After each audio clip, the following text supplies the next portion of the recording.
Logo após a mensagem, irmãos, eu vou ter que me retirar imediatamente. Não vou poder estar à porta para despedir dos irmãos. Vou pedir para o nosso irmão Décio fazer isso, nosso vice-presidente. Eu tenho que levar minha filha para fazer um vestibular lá na Zona Leste. Então eu vou ter que terminar o culto e sair logo assim. Eu estou falando isso porque senão os irmãos podem estranhar, o fato de eu estar lá na frente, né? Lá atrás, aliás. Nós vamos dar continuidade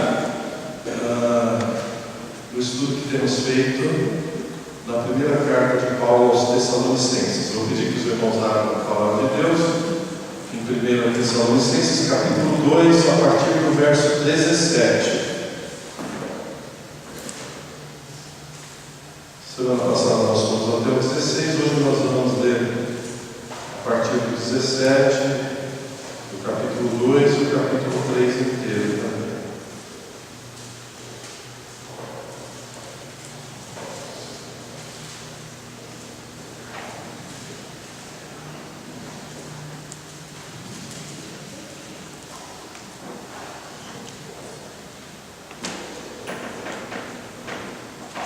Tudo bem? Acharam? Posso ler? 1 Tessalonicenses 2, a partir do 17. Ora, nós, irmãos, orfanados por breve tempo de vossa presença, não porém em oração, com tanto mais empenho diligenciamos com grande desejo de ver-vos pessoalmente. Por isso, quisermos ir até vós, pelo menos eu, Paulo, não somente uma, mas duas. Contudo, Satanás nos barrou o caminho, pois quem é a nossa esperança ou alegria ou a coroa em que exultamos na presença do nosso Senhor Jesus em sua vinda? Não sois vós? Sim, vós sois realmente a nossa glória e a nossa alegria. Pelo que não podemos suportar mais o cuidado, agora no capítulo 3 já, pelo que não podendo suportar mais o cuidado de vós, pareceu-nos bem ficar sozinhos em Atenas e enviarmos nosso irmão Timóteo, ministro de Deus no Evangelho de Cristo, para, em benefício da vossa fé, confirmar-vos e exortar-vos, a fim de que ninguém se inquiete com essas tribulações, porque vós mesmos sabeis que estamos designados para isto, pois quando ainda estávamos convosco, predissemos que iríamos ser afligidos, o que de fato aconteceu e é do vosso conhecimento. Foi por isto que, já não sendo mais possível continuar esperando, mandei indagar no estado da vossa fé, temendo que o tentador vos provasse e se tornasse inútil o nosso labor. Agora, porém, com o regresso de Timóteo, vindo do vosso meio, trazendo boas notícias da vossa fé e do vosso amor, e ainda que sempre guardais grata lembrança de nós, desejando muito ver-vos, como aliás também nós a vós outros, sim, irmãos, por isso fomos consolados acerca de vós pela vossa fé, apesar de todas as nossas privações e tribulação, porque agora vivemos, se é que estáis firmados no Senhor. Pois que ações de graças podemos tributar a Deus no tocante a vós outros, por toda a alegria com que nos regozijamos por vossa causa diante do nosso Deus, orando noite e dia, com o máximo empenho, para ver-vos pessoalmente e reparar as deficiências da vossa fé. Ora, o nosso mesmo Deus e Pai de Jesus, nosso Senhor, dirijam-nos o caminho até vós, e o Senhor vos faça crescer e aumentar no amor uns para com os outros e para com todos, como também nós para convosco, a fim de que seja o vosso coração confirmado em santidade, isento de culpa na presença de nosso Deus e Pai, na vinda de nosso Senhor Jesus com todos os seus santos. Porém, Senhor nosso Deus, dá a direção do Teu Santo Espírito que nós precisamos neste momento para entendermos a Tua palavra, para sermos, ó Deus, tocados por ela. É em nome de Jesus que nós oramos. Amém. Irmãos, nesse trecho das Escrituras, o finalzinho do capítulo 2 e o capítulo 3 inteiro da carta aos Tessalonicenses, o apóstolo Paulo demonstra toda a sua preocupação pastoral, todo o seu cuidado com aquela igreja na cidade de Tessalônica. O apóstolo Paulo tinha um ministério itinerante.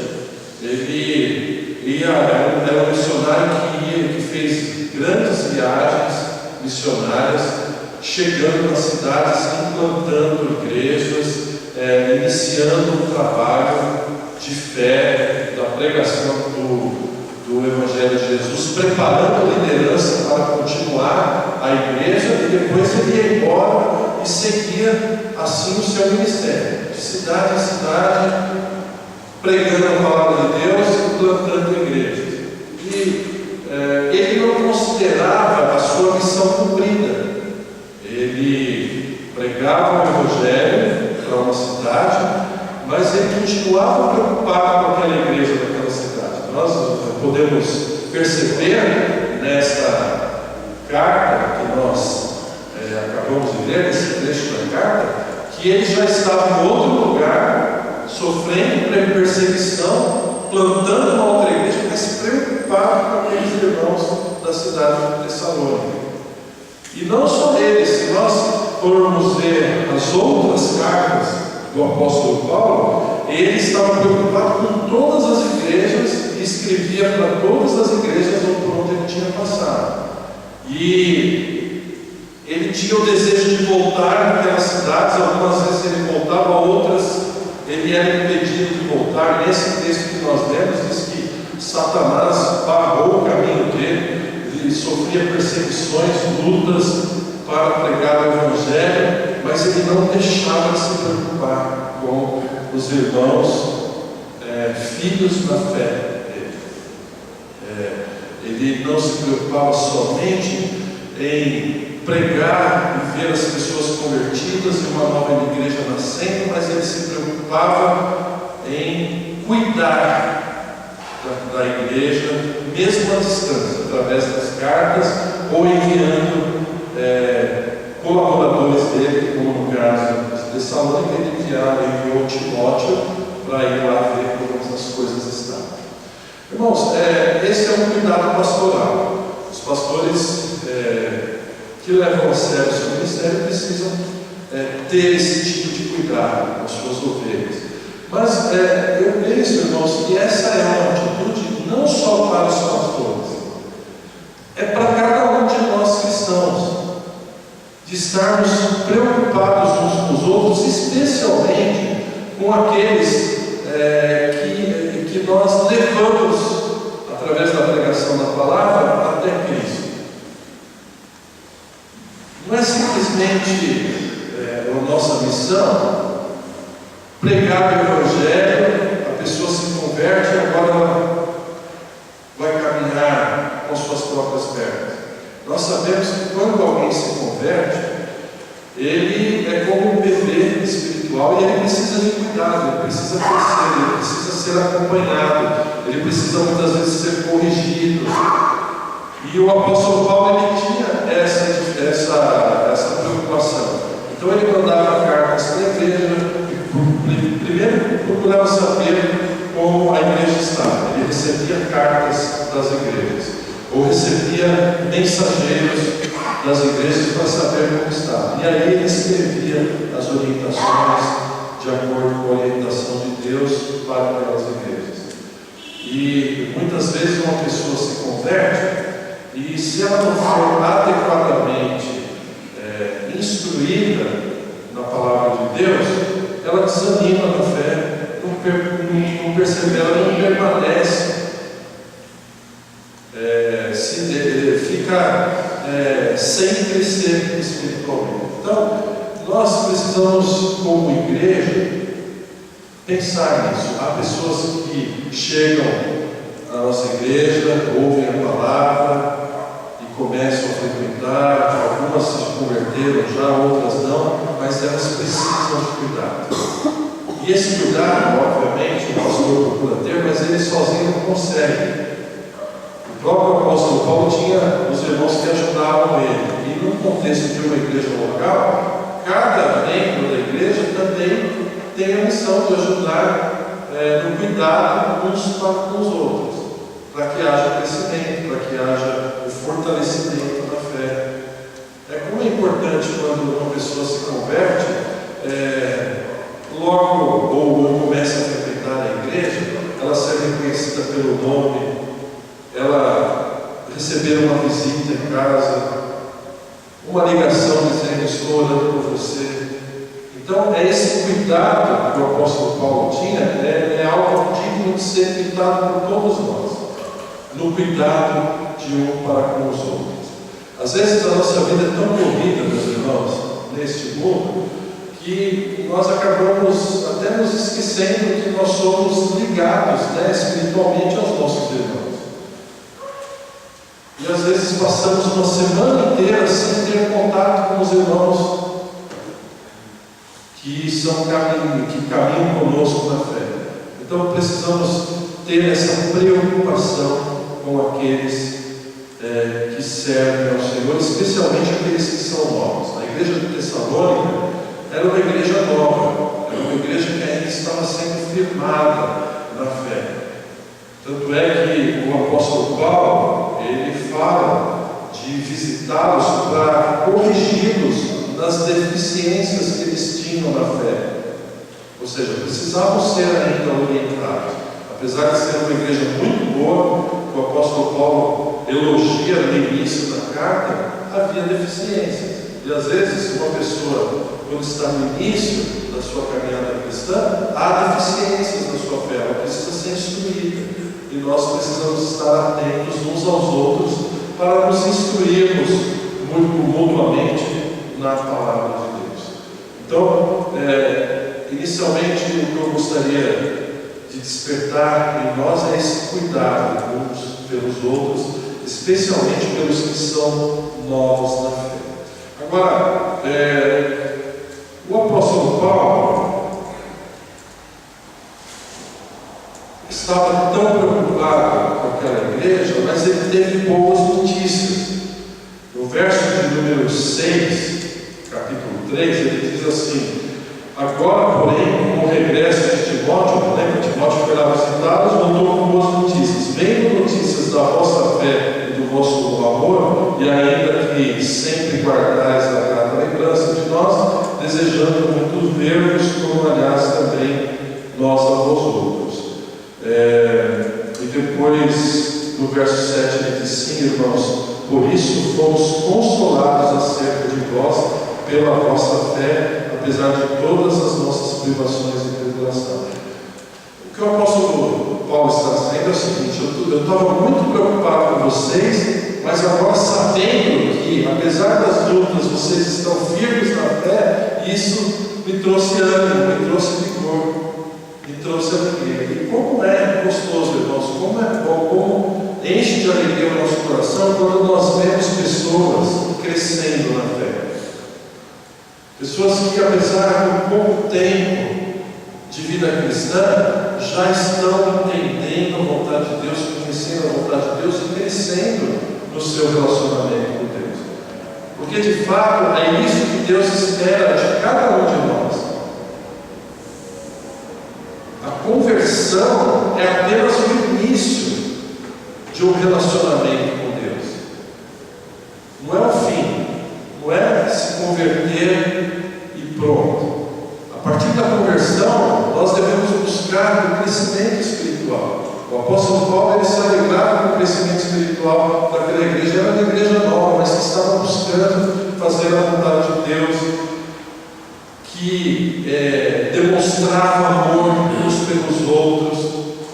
Uma igreja que era poderosa, que tinha uma fé que levava a trabalhar no reino de Deus, mesmo em meio a tribulações. Então isso enchia de alegria a vida do do apóstolo Paulo, saber que aquela igreja que ele plantou, aquele trabalho que ele havia feito no Senhor, estava dando resultados.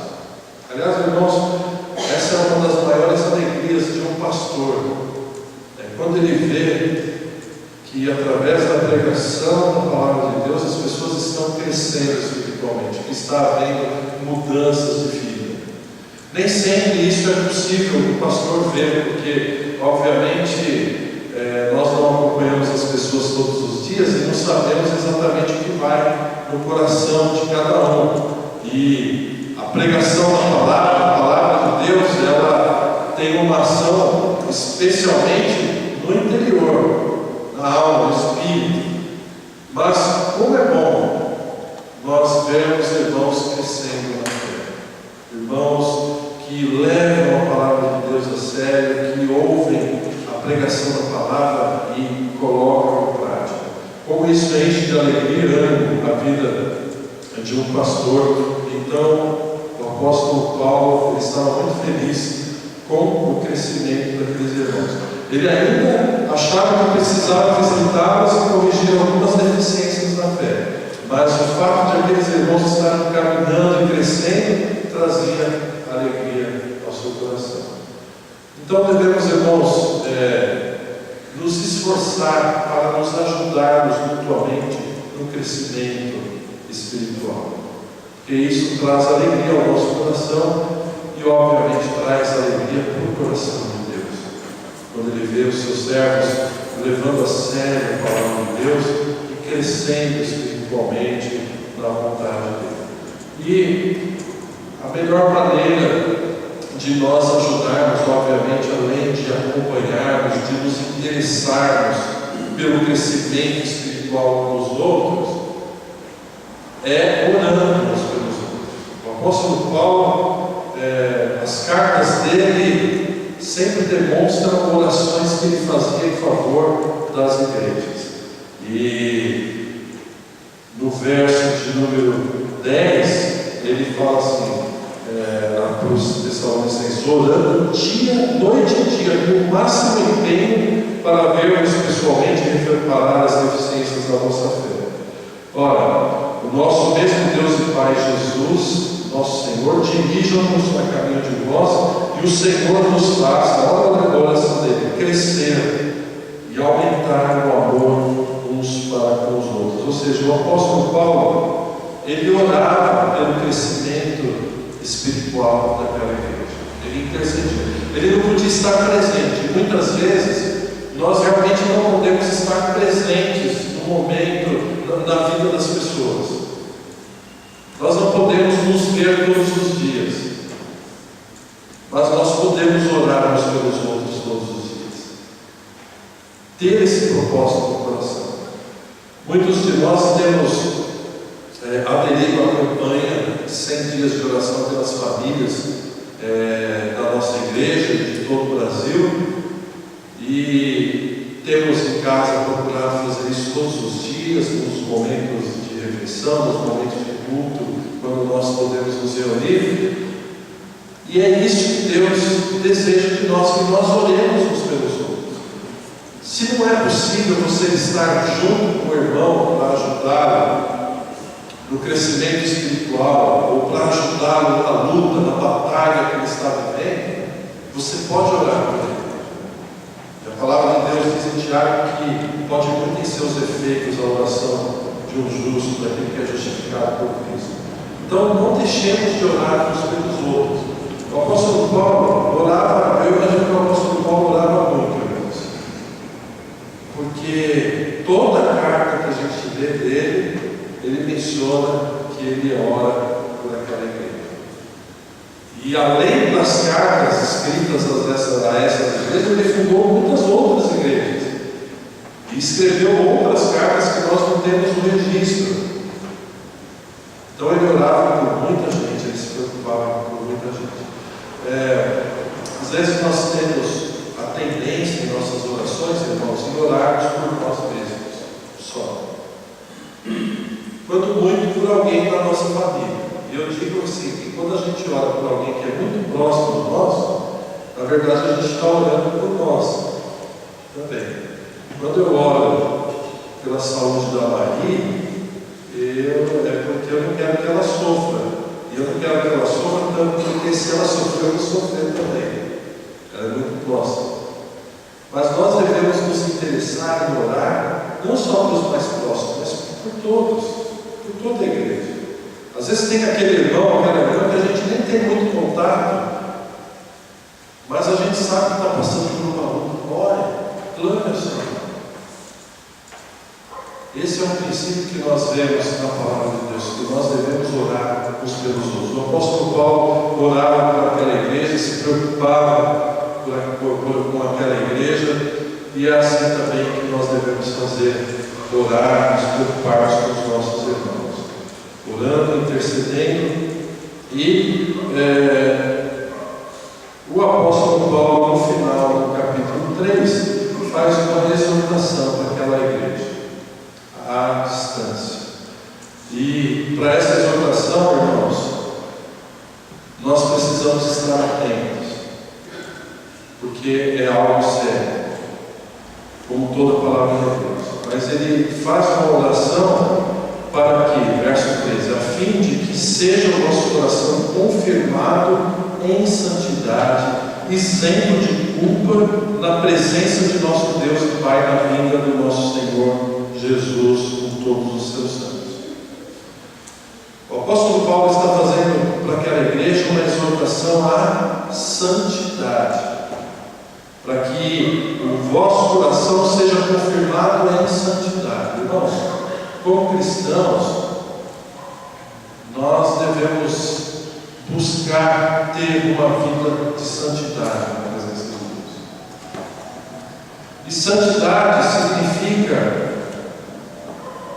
não somente conduta, mas especialmente o interior. É por isso que o apóstolo Paulo aqui fala, a fim de que o vosso coração seja confirmado em santidade. Quando nós temos um coração, quando nós temos uma mente santa, santos, coração e mente santos, a nossa vida, a nossa atitude também vai ser santa. E isso é algo pouco tratado ultimamente. As pessoas querem saber dos benefícios da salvação sem, de fato, ter comprometimento de santidade. Só que nós devemos nos lembrar, irmãos, que nós temos um Deus que é santo. Não foi isso que nós cantamos no início do culto? Santo, santo, santo. Deus é santo e Ele espera dos seus servos santidade também. O apóstolo Paulo estava preocupado com aquela igreja para que eles desenvolvessem um coração santo, um coração puro, um coração que deixasse de lado todo o pecado, que não fosse achado culpado. O vosso coração confirmado em santidade e isento de culpa na presença de Deus. Irmãos, a vida cristã é uma vida séria diante de Deus. Nós não podemos levar a vida cristã na brincadeira. E a santidade é uma condição que não é opcional para o cristão. A santidade é uma ordem que Deus dá para as nossas vidas. Sede santos como eu sou santo. É no imperativo, sejam santos.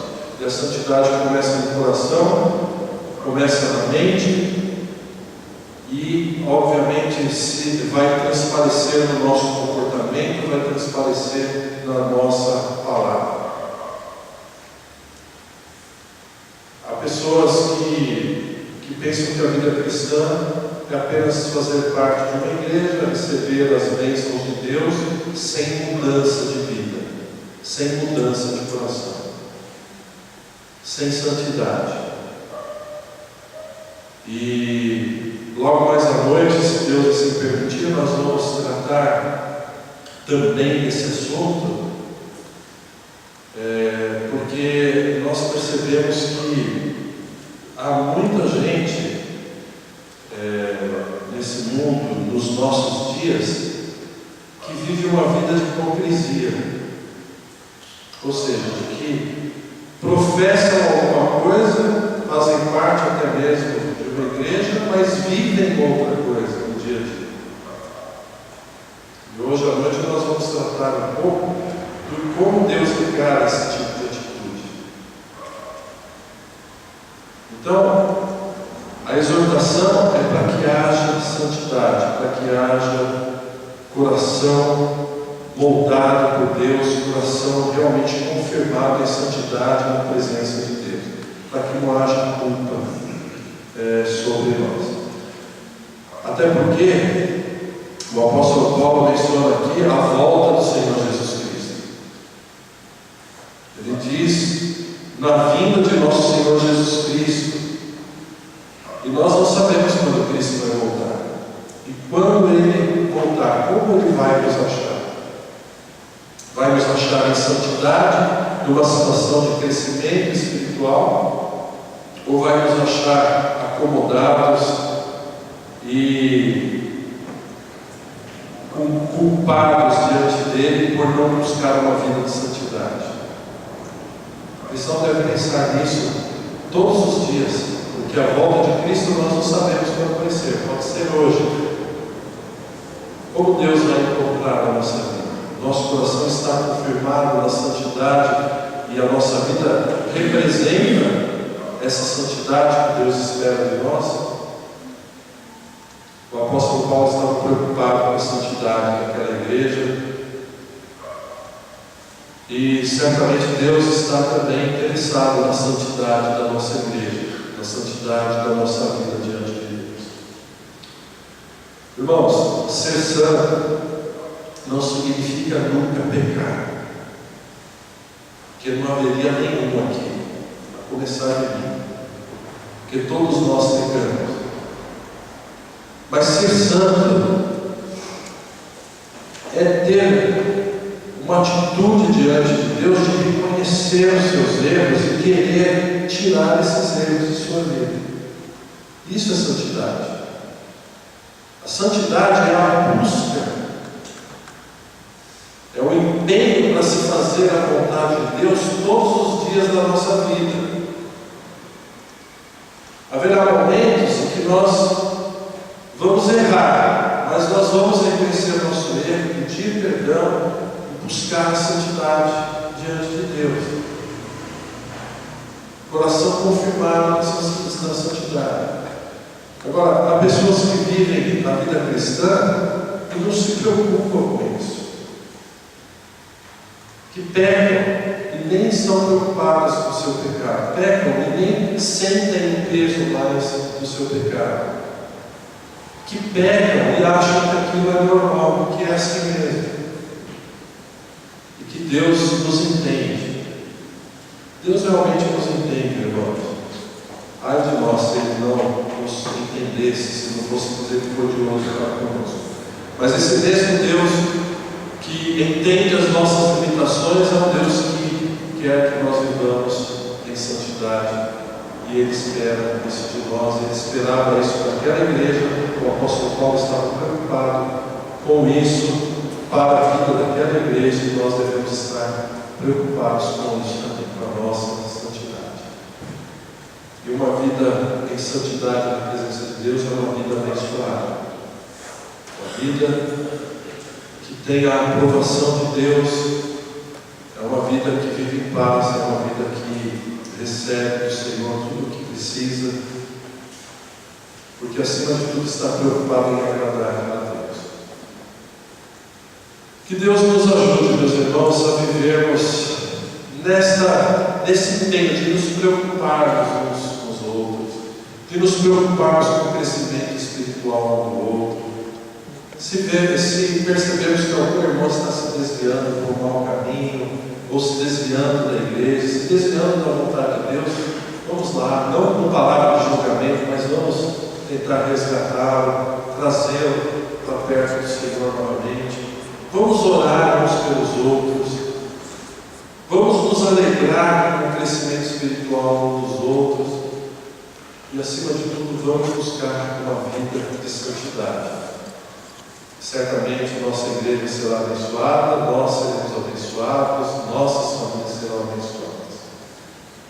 Que Deus guarde esta palavra no seu coração e no meu, para que nós a pratiquemos, para a honra e glória dele. Amém? Vamos orar ao Senhor. Ó Deus e Pai, em nome de Jesus, nós estamos na Tua presença e te agradecemos pela Tua palavra, Deus. Que esse cuidado que o Teu servo, o apóstolo Paulo, tinha para com os irmãos em Cristo, nós possamos ter também um para com os outros aqui, ó Deus. Que nós possamos realmente nos incentivar ao crescimento espiritual, nos alegrarmos, ó Deus, com as vitórias espirituais uns dos outros. Que nós possamos, ó Deus, a cada dia nos incentivarmos à santidade, a sermos achados, ó Deus, sem culpa na Tua presença, aguardando com expectativa a volta do Teu Filho Jesus. Ajude-nos, ó Pai, para que possamos crescer na Tua presença.